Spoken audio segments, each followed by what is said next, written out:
वनतारा को लेकर supreme court ने एक एसआईटी का गठन किया है, उसकी जांच होगी। मजे की बात है कि एसआईटी का गठन अब हुआ है और वो वनतारा है जिसमें मोदी जी का बहुत ज़बरदस्त फोटो सेशन हुआ। अगर वो चाहते हैं आप देखना तो एक बार गूगल करके देखिए, क्या एक से एक शानदार फोटो।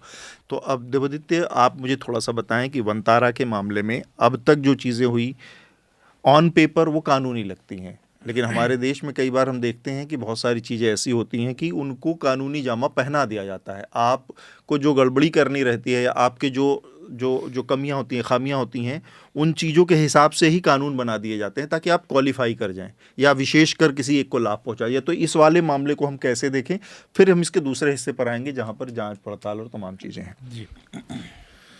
सबसे पहले धन्यवाद इस मुद्दे को उठाने के लिए। देखिए, ये लोग कहते भी है और वनतारा ने हर जगह आप देखेंगे अगर तो ये उनका स्टैंडर्ड रिप्लाई है कि हमने हर कानून का पालन किया है और हमारे पास सारे परमिशंस हैं, ठीक है। और ये चीज़ हर किसी भी पर्यावरण के आप देखेंगे, जो जितने भी रेगुलेशन सब में यही होता है।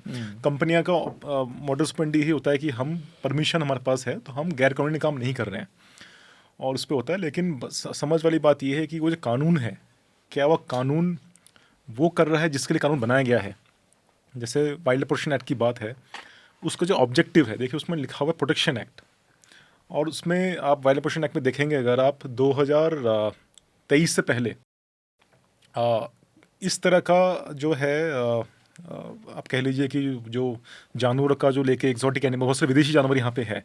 मैं पढ़ रहा था कि 2-3 साल पहले तो बहुत कम फिगर था, लेकिन आज के समय में कुछ रिपोर्ट्स कहते हैं कि इनके पास कम से कम 39,000 जानवर हैं के पास। वनतारा गए हैं, जो वनतारा गए हैं, अब है कि नहीं पता नहीं, लेकिन वनतारा में 39,000 जानवर भेजे गए हैं, 32 देशों से भेजे गए हैं। दिसंबर 2024 तक का है।